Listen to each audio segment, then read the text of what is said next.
Good morning, beautiful Bravehearts, beautiful souls. Here's take number 2. My name is Tora. I'm here from the Coffs Harbour area in New South Wales, Australia. And you are?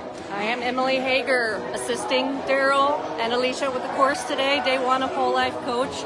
Tora has provided such a gorgeous, beautiful location for us to share and heal together. We are here at the beautiful Nambucca Heads Reflections, and it's just magical. I'll give you a view of the sea. How do I turn this around in you like that? There you go.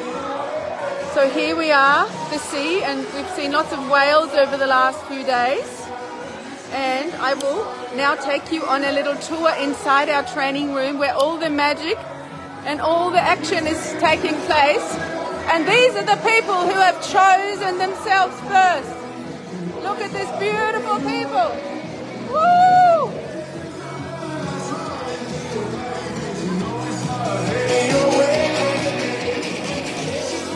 We're live! We're live! We're live! These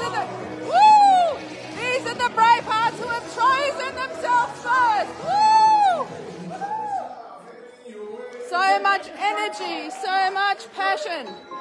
These beautiful souls have said yes. These beautiful souls have said yes to grow, to evolve, to look within.